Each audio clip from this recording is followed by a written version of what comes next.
back reparations for slavery and not know it. We've been hearing a lot lately about reparations for slavery. The idea behind it is that if you're white in America, your family benefits from the work of slaves. It's the guilt trip associated with the sins of our ancestors that we will never be able to pay back.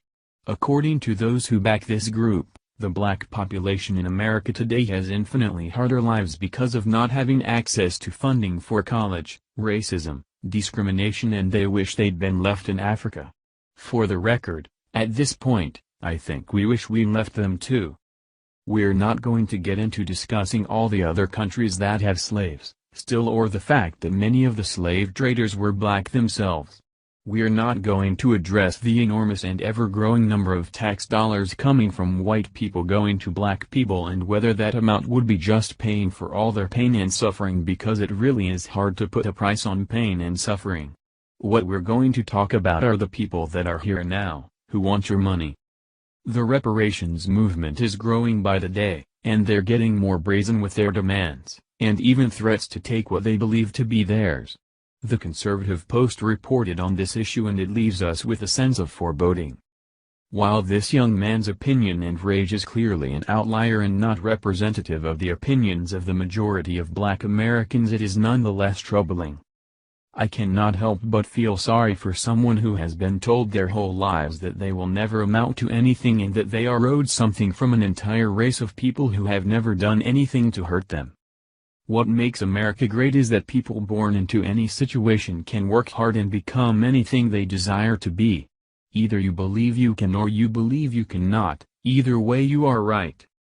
According to Daily Mail, a recently launched reparations website is calling for white people to provide money and services to black people to relieve them of guilt and atonement from slavery. Seattle-based artist Natasha Marin started the website that offers and suggests numerous ways where whites can give back to blacks to relieve their white guilt. Here's an example of what these damaged parties want you to know about the reparations movement. In case you're wondering what they keep saying, it's Uru. This is a communist movement in Africa that these kids are obviously a part of. I don't know how it sounds to you, but to me that Uru they keep saying sounds a little like Hail Hitler. It also looks a lot like those being videoed have been bullied into reciting a catechism of the black reparations movement. And that's not even addressing the religious comments at the beginning of the video that reek of all-out blaspheme, according to biblical standards. Obviously, I wouldn't normally hold the star of a random YouTube video to biblical standards, but he's the one that brought Jesus into it.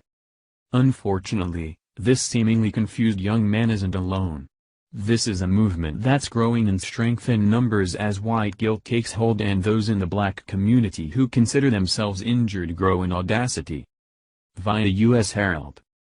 In a post, the delusional black activist begins telling white people if you don't have any descendants, will your property to a black or brown family, preferably one that lives in generational poverty. She continues, white people who can afford to downsize are urged to give up the home you own to a black or brown family.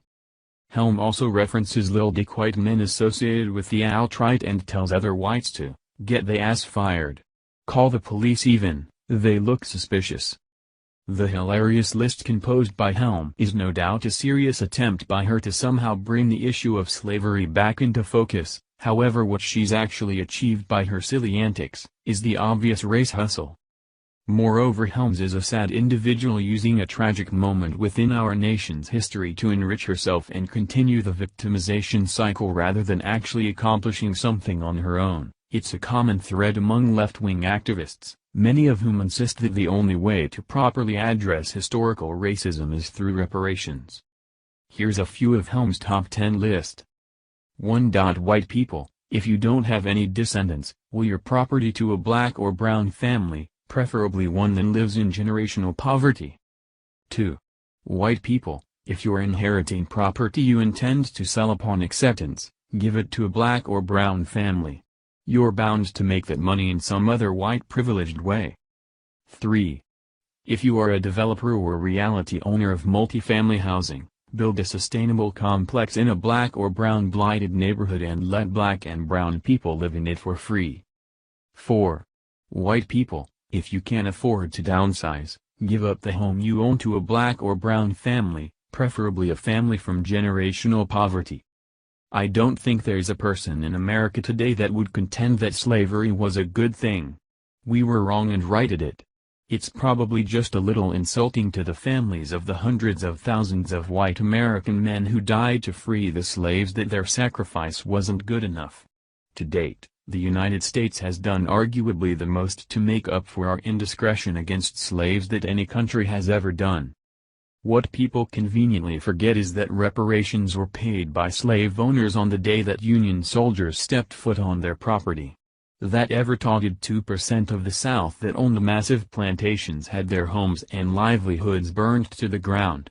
Their families were left in desolation with nothing to show for generations of hard work that was done before slaves were bought and sold en masse to grow cotton and the like.